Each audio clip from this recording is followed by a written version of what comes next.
बच्चों, कैसे हो आप लोग। तो आज नया पार्ट लेके आए हैं, the rise of nationalism in Europe का पार्ट 3।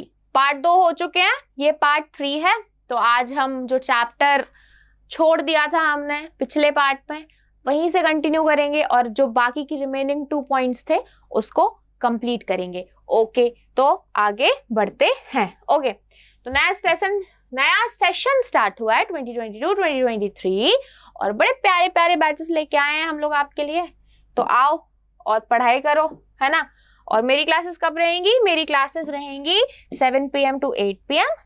इस टाइमिंग्स पे मेरी क्लासेस रहेंगी और मंडे और थर्सडे को मैं आपको सोशल साइंस पढ़ाऊंगी। कब? मंडे और थर्सडे को मैं आपको सोशल साइंस जो है पढ़ाऊंगी। ओके, ठीक है। तो क्या है, हमने ये वाला टॉपिक कर लिया था, इस टॉपिक के ये 2 पॉइंट्स कर लिए थे। आज इस लेक्चर में ये 2 पॉइंट्स करने वाले हैं हम।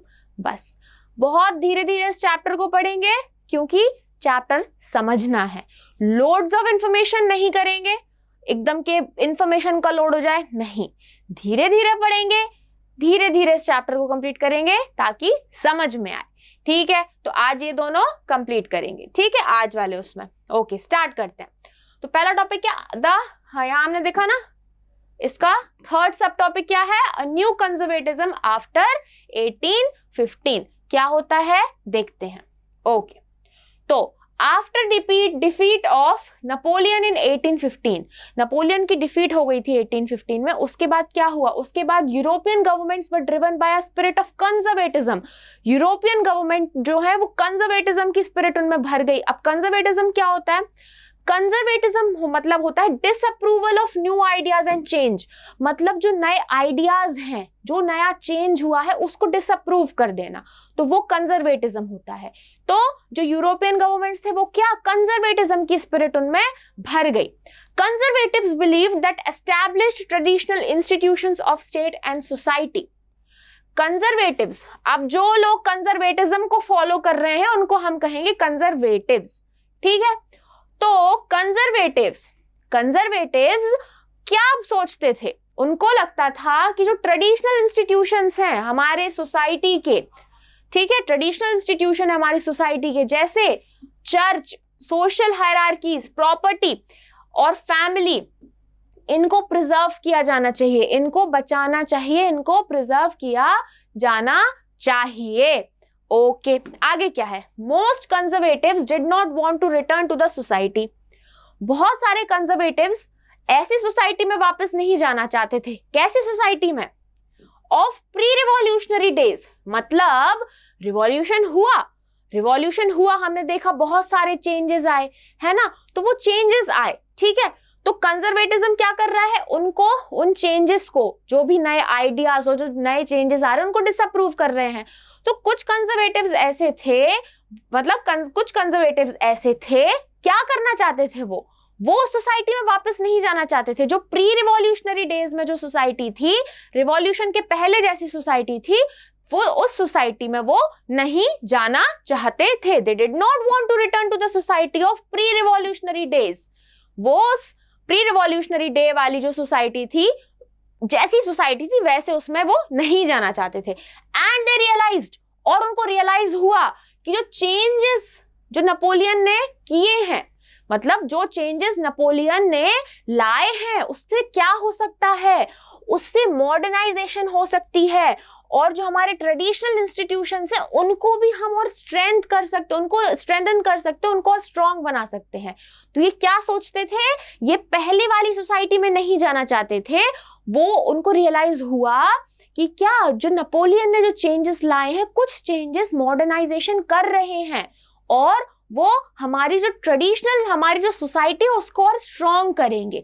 तो उनको ऐसा रियलाइजेशन हुआ। उसके बाद क्या? जैसे मोनार्की, ट्रेडिशनल इंस्टीट्यूशंस जैसे मोनार्की, और क्या सोचा उन्होंने कि जो स्टेट पावर है वो और स्ट्रॉन्ग और इफेक्टिव बन जाएगी अगर हम ये जो चेंज है, जैसे जो नेपोलियन ने चेंज लेके आए हैं, ये मॉडर्नाइजेशन लेके आएंगे, हमारे ट्रेडिशनल इंस्टीट्यूशंस को और स्ट्रॉन्ग करेंगे और पावर भी जो है वो और स्ट्रॉन्ग हो जाएगी। जो पावर है और वो ना इफेक्टिव हो जाएगी और बहुत स्ट्रॉन्ग हो जाएगी। आगे क्या है?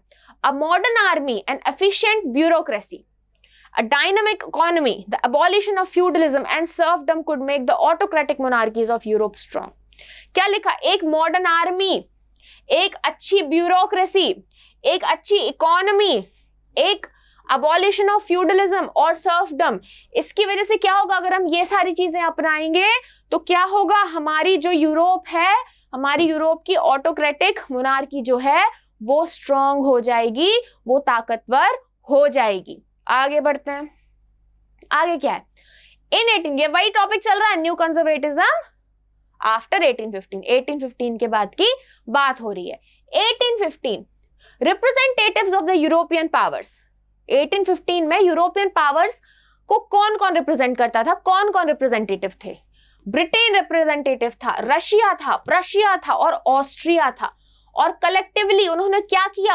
ये जितने भी पावर्स थे, ब्रिटेन, रशिया, प्रशिया और ऑस्ट्रिया, इन्होंने सबने मिलके नेपोलियन को हराया था। उन्होंने नेपोलियन को हराया था and met at Vienna up for a settlement of for Europe. 1815 में क्या हुआ? जब नेपोलियन सारे वो हड़प रहा था ना, मतलब सब लड़ाई कर रहा था और एनेक्स करता जा रहा था, तो ये जो देश थे कौन कौन से? ब्रिटेन, रशिया, प्रशिया और ऑस्ट्रिया, इन्होंने साथ में मिलके, ऐसे लिखो, Britain, Russia, Prussia and Austria, इन्होंने साथ में मिलके नेपोलियन को हराया। नेपोलियन को हराया, ठीक है, नेपोलियन को हराया। और उसके बाद क्या? वो लोग कहाँ मिले? वो लोग वियना में मिले। वियना एक जगह है, वियना में मिले ताकि वो डिस्कस कर सके यूरोप का सेटलमेंट को, वो डिस्कस कर सके। Okay, Congress was hosted by Austrian chancellor Duke Metternich, ये इनका नाम है भैया। कांग्रेस जो थी उस टाइम पे, उसको कौन होस्ट कर रहा था? उसको होस्ट कर रहे थे एक ऑस्ट्रियन चांसलर ड्यूक मैटरनिक, ये उसको, कांग्रेस को होस्ट कर रहे थे, ठीक है। Form the treaty of Vienna. अब जब ये लोग सब लोग मिले तो उन्होंने एक ट्रीटी बना ली। जब सब मिलते हैं तो ये लोग ट्रीटी बनाते हैं, तो इन्होंने एक ट्रीटी बनाई, ट्रीटी ऑफ वियना ऑफ 1815। 1815 में ट्रीटी ऑफ वियना इनकी बन गई विद द ऑब्जेक्ट ऑफ, अब इस ट्रीटी का ऑब्जेक्ट क्या था? इस ट्रीटी का ऑब्जेक्ट क्या था? पढ़ो, यहां पे समझ आएगा।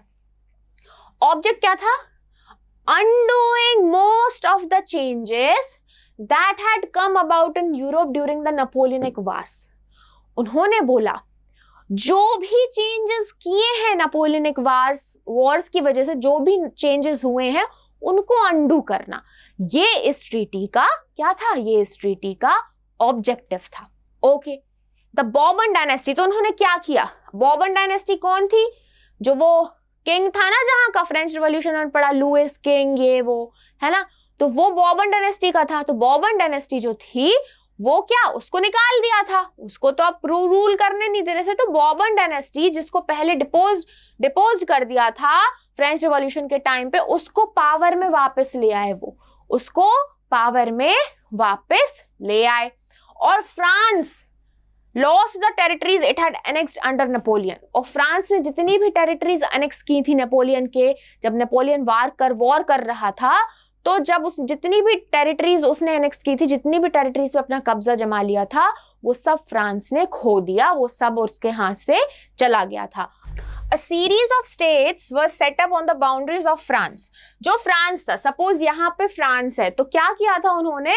एक सीरीज ऑफ स्टेट्स बना दी थी। फ्रांस है, फ्रांस के आजू बाजू बहुत सारे स्टेट्स उन्होंने सेटअप कर दिए थे। अब भैया क्यों किए थे ये सेटअप? ताकि क्या कर सके? फ्रांस को एक्सपेंशन करने से प्रिवेंट कर सके। क्या हो रहा था?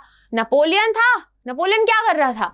नेपोलियन लड़ता था और आजू बाजू के स्टेट्स को एनेक्स कर लेता था, ठीक है, तो लड़ता था और एनेक्स कर लेता था। तो उसको सेव करने के लिए, वो एक्सपेंशन ना हो, उसको सेव करने के लिए क्या किया उन्होंने?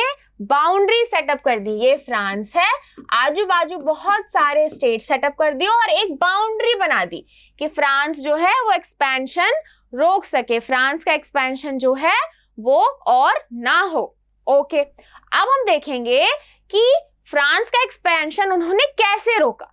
तो यहाँ पे उन्होंने जो बाउंड्री सेट की थी वो कैसे की थी? जो नीदरलैंड को उन्होंने कहा नॉर्थ में रख दिया, जिनोआ था, जिनोआ को उन्होंने साउथ में रख दिया, ठीक है। प्रशिया, प्रशिया को वेस्टर्न साइड पे रख दिया। और जो ऑस्ट्रिया था, ऑस्ट्रिया को उन्होंने क्या दे दिया, नदर्न इटली का उन्होंने क्या दे दिया, उनको पावर दे दिया, उनको कंट्रोल दे दिया, ठीक है। और 39 स्टेट्स जो नेपोलियन ने बनाए थे उनको कुछ नहीं किया उन्होंने, वो वैसे ही के वैसे ही रहे, they were left untouched. East Russia was given part of Poland while Prussia was given a portion of Saxony. देखो नॉर्थ में क्या किया था, नॉर्थ में नीदरलैंड, ठीक है, ओके। वेस्ट में, वेस्ट में क्या था, वेस्ट में था प्रशिया, ओके। उसके बाद जेनोआ कहाँ था, जेनोआ था साउथ में, साउथ में था जेनोआ।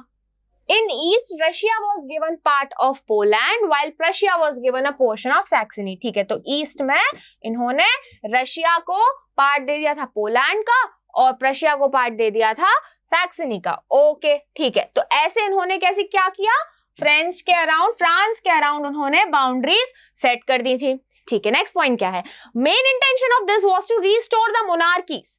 उनका मेन इंटेंशन था कि जो मोनार्कीज है, जो राजा वाला जो शासन है उसको वो रिस्टोर कर सके वापस, जो वो खत्म हो गया था, मोनार्की सिस्टम जो खत्म हो गया था उसको वापस वो रिस्टोर कर सके, वापस वो लेके आ सके। That had been overthrown by Napoleon. मैंने बताया ना अभी कि नेपोलियन आया तो राजा वाला सिस्टम खत्म हो गया, तो अब राजा वाला सिस्टम खत्म हो गया तो उनको अब तो भैया क्या करना था, उनको जो भी चेंजेस नेपोलियन ने किए हैं उनको अंडू करना था। तो कैसे होगा वो, तो वो सब कुछ बदल रहे थे, जो भी नेपोलियन ने किया है वो सब कुछ बदलते जा रहे थे। तो उनका मेन इंटेंशन था कि मोनार्की को रिस्टोर करें जो कि खत्म हो गई थी नेपोलियन के कारण, and create a new conservative order in Europe, और यूरोप में एक नया कंजर्वेटिव ऑर्डर वो क्रिएट करें। Autocratic conservative regimes were set up in 1815। ये कुछ रेजिम्स जो हैं उन्होंने सेटअप किए थे 1815 में। These regimes did not tolerate criticism. अब ये रेजिम्स क्या करती थी, ये क्रिटिसिज्म को टॉलरेट नहीं करती थी भैया, कि हम जो क्रिटिसाइज करोगे अगर आप हमारे कोई भी डिसीजन को, हम उसको टॉलरेट नहीं करेंगे। And dissent to curb activities, और क्या करती, that question the legitimacy of autocratic governments. उनकी गवर्नमेंट पे अगर कोई भी अपोज कर रहा था, कोई भी क्रिटिसिज्म दे रहा था, कोई भी एक्टिविटीज को बंद करने के लिए कुछ भी कर रहा था, मतलब उनके अगेंस्ट अगर कुछ भी कर रहा था, तो वो ये रेजिम्स क्या करती थी, ये रेजिम्स उन चीजों को टॉलरेट नहीं करती थी। इम्पोज्ड सेंसरशिप, उन्होंने क्या किया था, सेंसरशिप लगा दी थी। जो भी अब लिखा जा रहा था न्यूज़पेपर में, बुक्स में, प्ले सॉन्ग्स में, उसको सेंसर किया जा रहा था, उसमें उसको देखा जा रहा था कि क्या लिख रहे हो भैया, क्या नहीं लिख रहे हो, ठीक है। Major issues taken up by the liberal nationalist who criticised the new conservative order was freedom of press. अब जो लिबरल नेशनलिस्ट थे, जो नेशनलिस्ट थे, जो चाहते थे, मतलब जो रिवॉल्यूशन कर रहे थे, वो उन्होंने क्या डिमांड की, मेजर इश्यूज, जो मेजर इशू था उनका जो उन्होंने वो लेके आए कि भैया हमें ये दिक्कत है। किस चीज से दिक्कत थी, उनको फ्रीडम चाहिए थी प्रेस की, मतलब बोलने की आजादी चाहिए थी उनको। फ्रीडम ऑफ प्रेस मतलब वो कुछ भी छाप सकते हैं, प्रेस की फ्रीडम, कि उनके पास फ्रीडम हो कि ये जो सेंसरशिप लगाई जा रही है ये खत्म की जाए, वो कुछ भी लिख सकें, कुछ भी छाप सकें। तो जो इशू, जो क्या कौन लेके आ रहे थे, लिबरल नेशनलिस्ट जो इश्यूज उठा रहे थे, वो क्या था, वो था फ्रीडम ऑफ प्रेस। वो इसके अगेंस्ट उठा रहे थे इश्यूज के भैया हमको ये चाहिए, हमको ये फ्रीडम चाहिए, हमको फ्रीडम ऑफ प्रेस चाहिए। तो इसके अगेंस्ट वो क्या कर रहे थे, वो इशू उठा रहे थे। Okay, the revolutionaries. अब ये आ गया हमारा फोर्थ टॉपिक, फोर्थ सब टॉपिक सेकेंड पॉइंट का, ठीक है। आफ्टर द ईयर ऑफ 1815 के बाद, due to the fear of repression, many liberal nationalist got underground.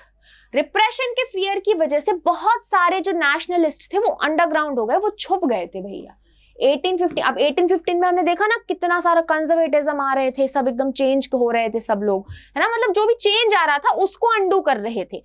तो क्या हो रहा था 1815 के बाद, क्या हुआ 1815 के बाद, रिप्रेशन के फियर की वजह से बहुत सारे नेशनलिस्ट अंडरग्राउंड हो गए, वो छुप गए।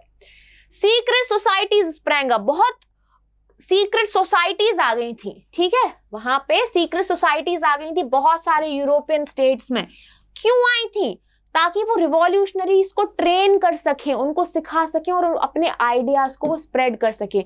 जो उनका आइडिया था फ्रीडम और इन सब का, वो आइडियाज को स्प्रेड करने के लिए, ठीक है, और इनको रिवॉल्यूशनरीज को ट्रेन करने के लिए क्या बोल रही थी, ये सोसाइटीज आ रही थी, नई सोसाइटीज बन रही थी ताकि वो ट्रेन कर सके और आइडियाज को स्प्रेड कर सके, ठीक है।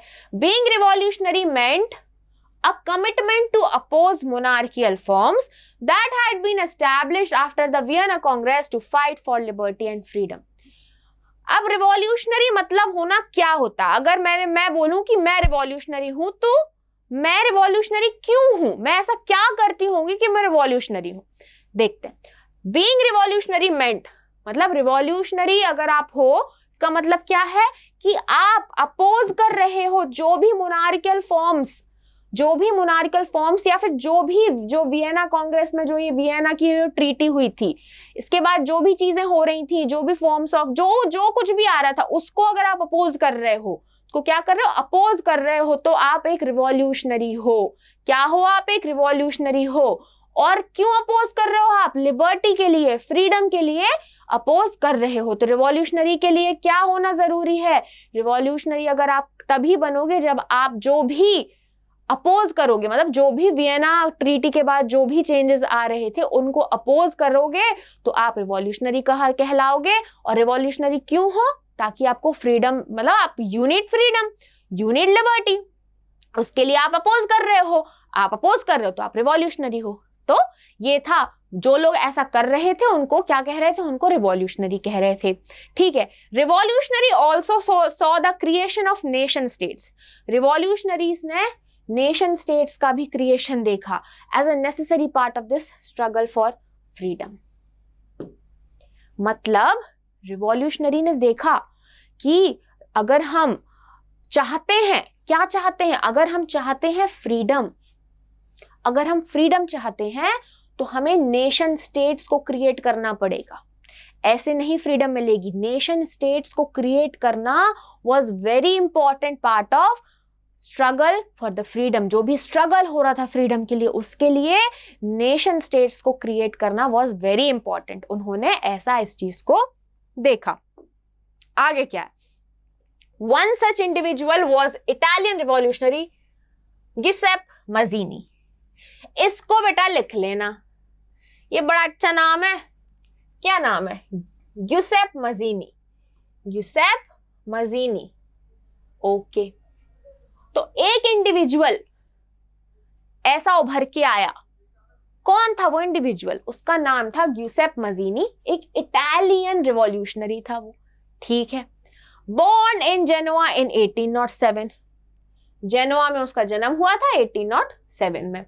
Became a member of the secret society of the Carbonari. वाह क्या मस्त नाम है, कार्बोनरी, है ना, कार्बोनरी, कार्बोनरी। कार्बोनरी एक सोसाइटी का नाम था बेटा। जो सीक्रेट सोसाइटी, मैंने भी बताया ना कि बहुत सारी सीक्रेट सोसाइटीज आ रही थी यूरोप में, है ना, तो ऐसी एक सीक्रेट सोसाइटी थी, उसका नाम था कार्बोनरी, ठीक है। तो उसका वो मेंबर था। ये कौन था? गिसेप मजीनी इस कार्बोनरी सोसाइटी का एक मेंबर बन गया। He was a young man of 24 years का था बस वो, और 24 साल की उम्र में उसको जेल भेज दिया गया, ठीक है। 24 साल की उम्र में उसको जेल भेज दिया गया for attempting a revolution in Liguria, क्योंकि एक लिगुरिया एक जगह है, ठीक है। लिगुरिया में उसने एक रिवॉल्यूशन अटेम्प्ट किया, उसने कोशिश की कि वहां रिवॉल्यूशन लेके आते हैं, और उसके वजह से उसको जेल भेज दिया गया था। ओके, अब उसने क्या क्या किया है? ही फाउंडेड 2 more अंडरग्राउंड सोसाइटीज। इतने से आदमी ने 24 ईयर्स ऑफ एज में उसने 2 अंडरग्राउंड सोसाइटीज क्रिएट करी। फर्स्ट, पहली क्या कौन सी थी? Young Italy in Marseilles and then young Europe in Berne. Marseilles में यंग इटली और यंग यूरोप इन बर्ने, ये इसके 2 सोसाइटीज के नाम थे, यंग यूरोप और young Italy. Okay, and their members were like minded. मतलब, और उनके मेंबर्स कैसे थे? लाइक माइंडेड थे, यंग थे। कहाँ? पोलैंड से थे, फ्रांस से थे, इटली, जर्मन, इन स्टेट से, जर्मन स्टेट्स, पोलैंड, इटली, इन जगह के जो यंग मैन थे और जो लाइक माइंडेड थे, मतलब जिनकी एक जैसी सोच थी, वो मेंबर्स थे इन सोसाइटीज के। ठीक है। Mazzini believed that God had intended nation to be the natural units of mankind. Mazzini ने ये बिलीव किया, उसका ये बिलीव था कि जो गॉड है वो क्या चाहते हैं? वो चाहते हैं कि जो नेशंस हैं वो जुड़ के रहें, वो यूनाइटेड रहें। ठीक है, वो क्या रहें? वो यूनाइटेड रहें। और इसलिए यूनिफिकेशन जो है वो बेसिस है लिबर्टी का। अगर आपको फ्रीडम चाहिए, अगर आपको लिबर्टी चाहिए, तो आपको यूनिफाइड होना पड़ेगा, यूनिफिकेशन करना पड़ेगा।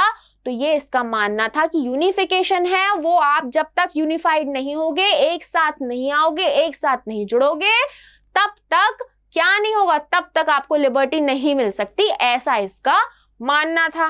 ठीक है, आगे क्या है? फॉलोइंग हिज मॉडल, बहुत सारे लोगों ने उसका मॉडल फॉलो किया। Following his model, secret societies were set up in Germany, France, Switzerland and Poland. अब भैया इसका मॉडल लोगों को पसंद आया और इसलिए क्या किया? इसलिए बहुत सारी secret societies Germany, Switzerland, Poland और फ्रांस में भी सेटअप होने लगी थी। मजीनीज रिलेंटलेस अपोजिशन, अब भैया मजीनी तो भैया 24 साल का है ना, यंग और एकदम गरम खून के, भैया हमको रिवॉल्यूशन करना, रिवॉल्यूशन करना, रिवॉल्यूशन करना। तो उसका अपोजिशन की वजह से, उसके अपोजिशन की वजह से क्या किया? क्या हुआ? जो कंजर्वेटिव्स थे, मतलब जो ये चेंजेस, जो भी नेपोलियन ने चेंज लेके आए थे, जो आइडियाज चेंज हुए थे, उनको वो अंडू कर रहे थे। तो कंजर्वेटिव जो है ना, फियर, डर गए थे, क्योंकि उसका अपोजिशन था। Mazzini's relentless opposition to monarchy, his vision of democratic republics frightened the conservatives. Conservatives को झंझकोर के रख दिया था, झंझोर के रख, जो भी वर्ड हो यार मुझे बोलना नहीं आ रहा है, फ्राइटन कर दिया था, एकदम उनको डरा दिया था। इसके अपोजिशन की वजह से जो कंजर्वेटिव्स हैं वो फ्राइटन हो गए थे। ठीक है। Metternich described him as the most dangerous enemy of our social order. और मेटरनिक इसलिए उनको क्या कहते हैं, मजीनी को क्या बोलते हैं, कि वो बहुत ज्यादा डेंजरस एनिमी है हमारे सोसाइटी की, हमारे सोशल ऑर्डर की सबसे ज्यादा डेंजरस एनिमी है। वो है कौन? वो है मजीनी। ओके, तो ये था हमारा आज का लेक्चर। तो सेकंड पॉइंट जो हम पढ़ रहे थे उसके चारों सब टॉपिक्स हो गए हैं। नेक्स्ट लेक्चर में हम नेक्स्ट पॉइंट कवर करेंगे। धीरे धीरे पेस में, मतलब धीरे धीरे पेस से, स्लो पेस पे हम पूरा चैप्टर कवर करेंगे ताकि समझ आए। ठीक है, तो चलो फिर पढ़ेंगे अपन फिर से नेक्स्ट लेक्चर में यही चीज, इसका नेक्स्ट टॉपिक। ठीक है, तो 2022-2023 सेशन स्टार्ट हुआ है। बड़े प्यारे प्यारे बैच लेके आए हैं, आओ पढ़ो, है ना। मेरी क्लासेस रहेगी मंडे और थर्सडे को, और क्लासेस का टाइम है 7 PM to 8 PM। ओके, और क्या आप जो भी लेक्चर पढ़ रहे हो, और भी सब्जेक्ट्स के लेक्चर पढ़ रहे हो, जो भी पढ़ रहे हो, आप उसके नोट्स डाउनलोड कर सकते हो हमारे ऐप पे। स्कोर प्लस ऐप आपके लिए डेवलप किया गया है। जाओ और इस ऐप से इस लेक्चर के और भी सारे लेक्चर्स के नोट्स आप डाउनलोड करो। तो फिर मिलते हैं नेक्स्ट लेक्चर में। बाय बाय बच्चों।